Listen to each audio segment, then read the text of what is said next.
যে আপনারা মুক্ত কণ্ঠে আমাদের সমালোচনা, প্রাণ খুলে সমালোচনা করবেন, আমি কান বন্ধ করে কিছুই শুনবো না। উনি সিদ্ধান্ত নিয়েছেন কে কি বললেন আমি কিচ্ছু শুনবো না, উনি শুনেনও না।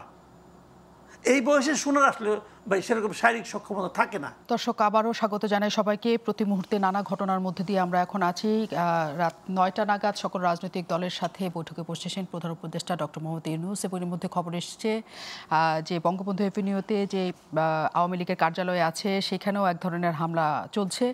নানা কিছুর মধ্যে আমরা আছি, যেমনটি আমাদের অতিথিরা বলছিলেন যে এই ঘটনা অনেক দূর পর্যন্ত যাওয়ার আশঙ্কা রয়েছে। আমরা সেই আশঙ্কা ফলে যাক এটা অবশ্যই চাই না, নিশ্চয়ই কোনো না কোনো সমাধান আমরা চাই। শেষ মুহূর্তে আছে অতিথিদের কাছে, আমি যদি মাসুদ কামালকে দিয়েই আবার শুরু করি। সেটা হচ্ছে যে এই ক্ষোভ আসলে মানুষ যখন বুঝতে পারে আমার পাশে কেউ আছে, তখন সে তার মমত্ববোধটা বাড়ে এবং সেখানে তার এক ধরনের বন্ধন তৈরি হয়।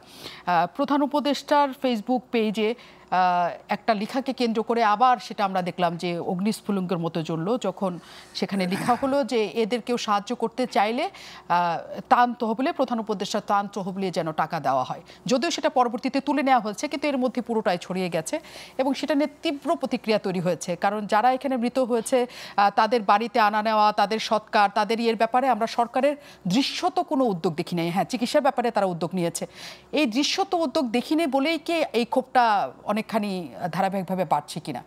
দেখেন, এই যে ত্রাণ তহবিলে টাকা চাওয়াটা না, এটা হলো একটা মানসিকতার ব্যাপার।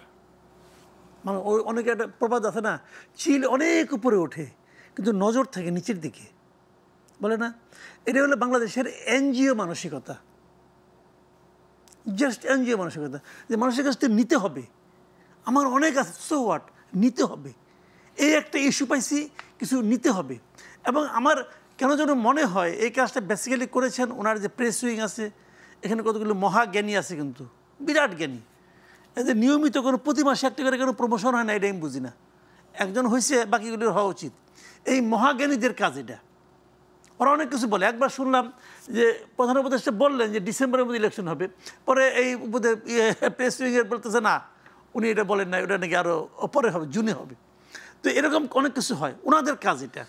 কিন্তু তাদের দুইজন তো আজকে আটকে ছিলেন, দুই উপদেষ্টার সাথে আর কেউ নাই, নিশ্চয়ই আছে। হ্যাঁ, তাহলে তো এখন এই জিনিসটা হলো কি, ফোন তো বন্ধ ছিল না, ফোনও তো বন্ধ ছিল না, ফোনেই করা যায়।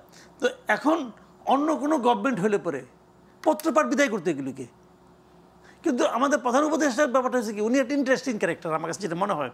উনি কিন্তু দেখেন দায়িত্ব নিয়ে প্রথমে বলছিল আপনারা মুক্ত কণ্ঠে আমাদের সমালোচনা করুন, বলছিল না? আমি তখন খুব খুশি হয়েছিলাম যে সমালোচনা মানে কি, মানে আমি সমালোচনা করব, উনি এটা বিচার করে দেখবেন।